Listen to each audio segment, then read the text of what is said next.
दोस्तों ऐसी ही वीडियो देखने के लिए मेरे चैनल को सब्सक्राइब करें। मेहंदी ब्लाउज वाली गरीब बहू। मधु, तुम बहुत खूबसूरत मेहंदी लगाती हो। तुम्हारी मेहंदी देखकर कोई कह ही नहीं सकता कि तुम बिना सीखे इतनी सुंदर मेहंदी लगाती हो। अपनी शादी की मेहंदी भी मैं तुमसे ही लगवाऊंगी। शादी की बात पर मधु की आंखें डबडबा जाती है। मधु के हाथों ने अब तक न जाने कितने ही हाथों पर मेहंदी लगाई थी, मगर गरीबी और सांवले रंग के कारण हर बार घर आए रिश्ते मधु को ठुकरा कर चले जाते थे। मगर कहते हैं ना कि ऊपर वाला हर इंसान में एक कमी के साथ एक खूबी भी देता है। मधु बहुत ही सुंदर मेहंदी लगाती थी, जिससे गांव की औरतें हर तीज त्योहार पर उससे ही मेहंदी लगाने आती थी। कुछ ही दिनों में मधु की शादी अखिलेश के साथ हो जाती है। आओ नई बहू, हमारे इस छोटे से घर में तुम्हारा स्वागत है। आज से इसे अपना ही घर समझो। मधु गृह प्रवेश करके अंदर आती है, तभी उसकी ननद गुंजन मधु के हाथों में रची मेहंदी देखकर कहती है, अरे वाह भाभी, आपके हाथों की मेहंदी के डिजाइन कितने सुंदर है और मेहंदी भी कितनी गाढ़ी रची है। आपने अपनी मेहंदी कौन से पार्लर से लगवाई? ननन जी, ये मेहंदी मैंने खुद से लगाई है। मुझे मेहंदी लगाने का बहुत ज्यादा शौक है। ये तो बड़ी अच्छी बात है मधु बहू, और बहू बेटियों के हाथों में ये सब हुनर तो होना ही चाहिए। जा बहू, तू जाकर आराम कर ले, थक गई होगी। फिर मधु अपने पति अखिलेश के साथ कमरे में आ जाती है। कमरे की हालत बहुत ही कच्ची और टूटी फूटी हुई थी और जमीन पर बस एक फटी हुई चटाई बिछी थी। मधु, तुम्हारे आने से पहले मैं इस कमरे में अकेला सोता था। मधु, तुम्हें तो पता ही है कि मैं रिक्शा चलाता हूँ और उसी से घर की रोजी रोटी चलाता हूँ। अजी आप चिंता मत कीजिए, मैं समझ सकती हूँ। जब घर में कमाने वाला एक हो तो गृहस्थी चलाना कितना कठिन होता है, मगर भगवान का शुक्र है हमारे सर पर छत तो है। भले ही मधु का रंग सांवला था, मगर उसके स्वभाव ने अखिलेश का दिल जीत लिया था। बहुत ही जल्द मधु अपने गरीब ससुराल में ढल गई। फिर एक दिन जब मधु बाजार से सब्जियां लेकर लौट रही थी, तभी वो मेहंदी के ढेरों पौधे देखकर रुक गई।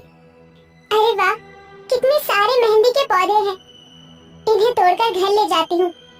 मधु मेहंदी के पत्ते तोड़कर मेहंदी के पौधे की एक मोटी सी कलम तोड़कर घर लाकर घर के आंगन की मिट्टी में बो देती है। गुजरते वक्त के साथ अब मानसून का महीना शुरू हो जाता है और उस दिन की बरसात कहर बनकर उस गरीब बहू के घर पर आ गिरती है। जब गरीब बहू के कमरे की छत कच्ची और कमजोर होने के कारण ढह जाती है, जिसके बाद मधु, उसका पति अखिलेश और उसकी सास और ननद भी एक ही कमरे में गुजारा करने पर मजबूर हो जाते हैं। सुनो जी, राशन खत्म हो गया है, थोड़े पैसे दे दो। मधु, अभी मेरे पास एक भी रुपया नहीं है। अभी मैं काम पर जा रहा हूँ, शाम तक राशन लेकर आता हूँ। ये बोलकर अखिलेश रिक्शा लेकर निकल जाता है। जहाँ पूरा चौक बाजार बारिश के पानी से भरा होता है, जैसे तैसे एक सवारी उसके रिक्शे पर बैठता है। तभी उसका रिक्शा खड्डे में फंस जाता है और रिक्शे का टायर फट जाता है। हताश होकर वो जैसे तैसे रिक्शा को खींचकर घर लाता है। अजी ये क्या हो गया? मधु, बड़ी मुश्किल से एक सवारी बैठी थी और ये हो गया। समझ में नहीं आ रहा क्या करूँ। मेरे पास एक रुपया नहीं है कि रिक्शा ठीक करवाऊं। अजी आप चिंता मत करो, भगवान किसी न किसी को हमारी मदद के लिए जरूर भेजेगा। इतने में गांव की सबसे अमीर माया वहां आती है। अरे मधु बहू, आज शाम को मेरी बेटी किंजल की मेहंदी है, तो आ जाना। जी ठीक है काकी। शाम को मधु अपनी सास ननद के साथ मेहंदी में आती है। कुछ देर बाद, मम्मी इतनी देर हो गई, ये मेहंदी वाली कहाँ रह गई? अभी तक आई क्यों नहीं? अरे किंजल, उसने इन मौके पर आने से मना कर दिया। माया आंटी आप चिंता मत कीजिए, मुझे मेहंदी लगानी आती है। किंजल को मैं मेहंदी लगा दूंगी। किंजल जल्दी से हाथ आगे बढ़ा देती है और मधु उसे बहुत ही सुंदर मेहंदी लगाती है, जिससे सभी मधु की जमकर तारीफ करते हैं। और माया खुश होकर मधु को 500 रुपए दे देती है, जिसमें से मधु आधे पैसे से घर के लिए राशन खरीद कर बाकी के पैसे अखिलेश को रिक्शा ठीक करवाने के लिए दे देती है। अगले दिन से अखिलेश रिक्शा चलाने लगता है। सुनो भैया, जल्दी से प्लाजा बैंक्वेट ले चलो। जी मैडम जी। पल्लवी जैसे ही रिक्शे पर बैठती है तो टाइट होने के कारण उसकी ड्रेस बैक साइड से फट जाती है।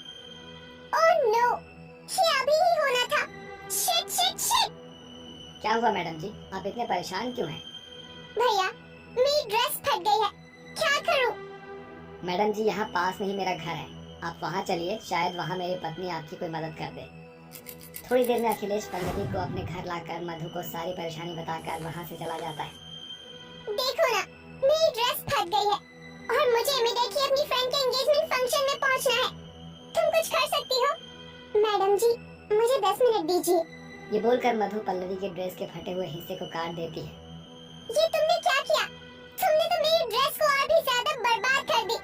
अब ये बैकलेस ड्रेस मैं फंक्शन में पहनकर कैसे जाऊंगी? मैडम जी, आप मुझ पर यकीन रखिए और घूम जाइए।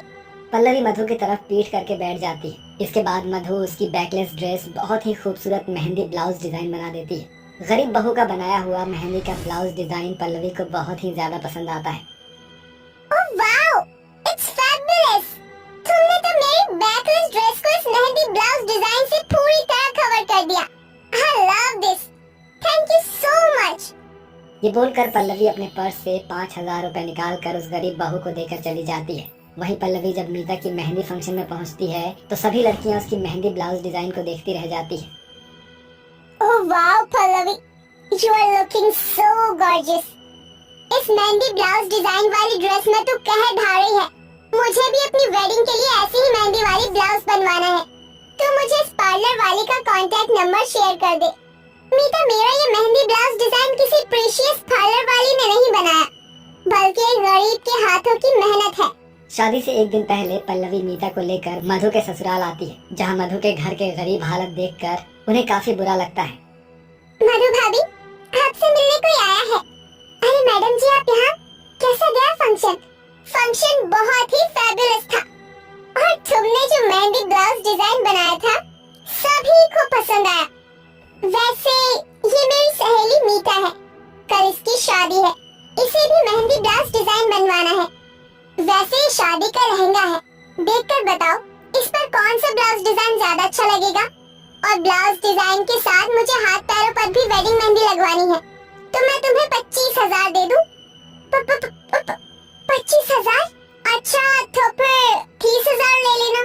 इतनी बड़ी रकम सुनकर मधु अपनी गरीब सास ननद को देखने लगती है। फिर मधु जल्दी से मेहंदी पीस कर उसे कई सारे कोन तैयार कर लेती है। मैडम जी, आपका शादी का लहंगा बहुत हैवी है और आपका ब्लाउज फ्रंट से बैक नेक और पीछे से बैकलेस है। इस पर नेकलेस मेहंदी ब्लाउज डिजाइन सबसे खूबसूरत लगेगा। ओ, वही बना दो, बस मैं शादी में अच्छी लगूं। इसके बाद मधु बड़ी ही बारीकी के साथ मीता को बहुत ही खूबसूरत मेहंदी ब्लाउज डिजाइन बनाकर देती है, जो कि देखने में वाकई बहुत ही खूबसूरत था। मीता और पल्लवी के बाद धीरे धीरे बहुत सी लड़कियां उस गरीब बहू के घर खास एक खूबसूरत मेहंदी ब्लाउज डिजाइन लगवाने के लिए आती है, जिससे मधु को अच्छी खासी कमाई होने लगती है, जिससे वो सबसे पहले अपने ससुराल वालों के रहने के लिए एक पक्का घर बनवाती है। ये मधु के हाथों का हुनर और उसकी कड़ी मेहनत का फल था, जो उसने अपने हाथों के हुनर का इस्तेमाल करके आज अपने गरीब हालातों को पूरी तरह से बदल दिया था। अरे बहन, और तुझे क्या बताऊं, मेरी जिंदगी तो इन 5 बहुओं ने खराब करके रख दी है। देख, सारा काम ऐसे ही पड़ा है और महारानी अभी तक अपने कमरों में आराम कर रही है। अरे तमन्ना बहन, ऐसा क्यों कहती है? देख, जरा समय तो देख, दोपहर के 3 बज रहे हैं और जब मैं आई थी बेचारी पांचों काम करने के बाद अपने कमरे में आराम करने गई थी। अब दिन में थोड़ा तो आराम करना बनता ही है। अरे सुजाता, तुझे नहीं पता, जब से इन पांचों की शादी हुई है, इनकी शादी को पूरे 4 साल हो गए हैं और आज तक इन्हें एक संतान तक नहीं हुई। भला तब से ये आराम ही तो कर रही है, इनके आराम करने का भी कोई फायदा नहीं। ये तो ऊपर वाले की देन है, जब उसकी मर्जी होगी तो पांचों की सोनी गोद खिल उठेगी। अच्छा बहन, मैं चलती हूँ, आजकल मेरी बहू की तबीयत खराब रहती है, तो इसीलिए घर की जिम्मेदारी थोड़ी मैं संभाल रही हूँ। आखिर वो भी तो किसी की बेटी है। सुजाता ऐसा कहकर वहाँ से चली जाती है, जिसके बाद तमन्ना अपने आप से कहती है, बड़ी आई बहुओं की तरफदारी करने वाली। अरे बहू तो पैर की जूती की तरह होती है, उन्हें जूती की तरह पैरों में ही पहनना चाहिए, ना कि सर पर रखना चाहिए। तमन्ना अपनी पांचों बहू को कुछ भी नहीं समझती थी। ऐसे ही उसकी सहेली अपने घर को चली जाती है। तमन्ना चीख चीख कर पूरे घर को सर पर उठा लेती है। अरे नास्पीटियो, कहाँ जाकर मर गई हो? अरे तुम लोगों ने तो हद ही पार कर दी। पता नहीं मनहूस कहीं की क्यों इस घर के अंदर पड़ी हुई हो। तमन्ना के चिल्लाने पर उसकी 5 बहू उसके सामने आ जाती हैं। क्या हुआ माँ जी, कौन सा बवाल मच गया है अचानक से? दोपहर के 3 बज रहे हैं और आप हमें 3 बजे ही उठा रही हो। आपकी तबीयत तो ठीक है ना माँ जी? इनकी तबीयत का पता नहीं, लेकिन मेरी और काजल की तबीयत बहुत ज्यादा खराब है। हाँ माँ जी, बताइए, क्या हम थोड़ी देर आराम भी नहीं कर सकते? अरे देखो तो सही, किस तरह जान खाने की तरह मेरे ऊपर चढ़ती हुई आ रही हो, तुम पांचों की पांचों। अरे मैं तुम्हारी सास हूँ कि तुम पांचों मेरी सास हो? माँ जी आप ही हमारी सास हो, तो हुक्म किसका चलेगा? माँ जी आपका ही चलेगा। कान खोल कर सुन लो तुम पांचों की पांचों। अगर तुम पांचों की पांचों काम में जरा भी ढील करोगी तो मैं तुम्हें तुम्हारे घर भेज दूंगी, फिर पड़ी रहना अपने मायके में। जाओ यहाँ से और काम करो घर के सारे। अपनी सास का हुक्म सुनकर उन पांचों को घर के काम करने पड़ते हैं, जबकि शाम भी नहीं हुई होती। ऐसे ही तमन्ना अपनी 5 बहुओं के ऊपर बहुत अत्याचार करती, ऊपर से उन्हें बांझ कहकर उन्हें बहुत ज्यादा जलील करती। इसी के चलते एक दिन उन्हें पूजा पाठ और मंदिर का ताना देती है। तुम पांचों मनहूस जब देखो घर के अंदर ही पड़ी रहती हो। एक काम करो, आज से सुबह और शाम तुम पांचों मंदिर जाओगी और भगवान की सेवा करोगी। शायद इसी के चलते तुम पांचों को भगवान हमारा वंश बढ़ाने के लिए औलाद दे दे। तमन्ना की ऐसी बातें सुनकर उन पांचों को दुख तो बहुत होता है, लेकिन उनके पास कोई चारा नहीं होता, जिसके चलते वो सुबह और शाम दोनों समय मंदिर जाकर भगवान से अपनी गोद भरने के लिए मन्नत मांगती हैं। एक दिन वो पांचों बहुत ज्यादा परेशान हो चुकी थी और रोते हुए मंदिर में भगवान से कहती हैं, भगवान किस जन्म का बदला ले रहा है तू हमसे? आखिर हमने ऐसा कौन सा पाप कर दिया जो तुम हमें संतान का सुख प्राप्त ही नहीं होने दे रहे हो? अब अगर हमें और ताने सुनने पड़े तो हम आपके मंदिर में कभी नहीं आएंगे। चलो बहनों चलते हैं यहाँ से। सुप्रिया की बातें सुनकर सौम्या और काजल भी बिना भगवान की पूजा किए ही उस समय मंदिर से निकल जाती हैं। तभी वो पांचों सड़क पार करने वाली होती हैं कि अचानक से एक बहुत बड़ा ट्रक उनके सामने आ जाता है। उससे पहले ही एक लड़की उन पांचों को जोर से धक्का दे देती है, जिसके चलते वो पांचों तो बच जाती हैं, लेकिन उस लड़की के चोट लग जाती है। अरे ये क्या, ये लड़की कौन है? इसने हमारी जान क्यों बचाई? ये तो बाद में जानेंगे, लेकिन उसे देखो जरा, उसे बहुत ज्यादा चोट लगी है। चलो उसे हॉस्पिटल लेकर चलते हैं। उस लड़की का नाम कनिष्का था और वो एक अनाथ लड़की थी। लोगों से भीख मांगकर अपने पेट का गुजारा किया करती थी और दूसरों की मदद भी करती थी। इसी के चलते कनिष्का पांचों को बचा लेती है और खुद घायल हो जाती है, लेकिन वो 5 बहू मिलकर हॉस्पिटल में उसका इलाज करवाती हैं और उससे उसकी दुख भरी कहानी सुनती हैं। मेरे इस दुनिया में कोई नहीं है। मेरे पैदा होते ही मेरे माता पिता भगवान को प्यारी हो गई थी, तब से मैं दर दर की ठोकर खा रही हूँ। भगवान ऐसा कैसे करता है? जिनको औलाद चाहिए उनको औलाद नहीं देता, और जिनके पास औलाद होती है उन्हें अपनी औलाद से अलग कर देता है। प्रीति की बात सुनकर बेचारी कनिष्का रोने लगती है, जिसके बाद उन पांचों का मन नहीं मानता और वो उसे अपने साथ अपने घर ले आती है। आज से तुम हमारे साथ ही रहोगी। जैसे ही सौम्या, प्रीति, सुप्रिया, काजल और ऐश्वर्या कनिष्का को घर पर लेकर आती हैं, कनिष्का को देखते ही तमन्ना उन पांचों से कहती है, ये रास्ते का कूड़ा उठाकर तुम अपने घर पर कैसे ले आए? कौन है ये लड़की? इसकी हालत तो देखो जरा। ये मेरी दूर की मौसा की बेटी की भांजी है और मेरी छोटी बहन। जैसे ही मैं मंदिर से बाहर निकली तो मैंने इसे देखा। इसकी हालत बहुत बुरी थी। इसके माता पिता बचपन में जन्म देकर भगवान को प्यारे हो गए, और फिर आप ही तो कहती हो ना कि लोगों की मदद करने से हम पुण्य कमाते हैं। अगर हम इसकी मदद करेंगे तो हम पुण्य कमाएंगे और हमें भी भगवान संतान का सुख दे देगा।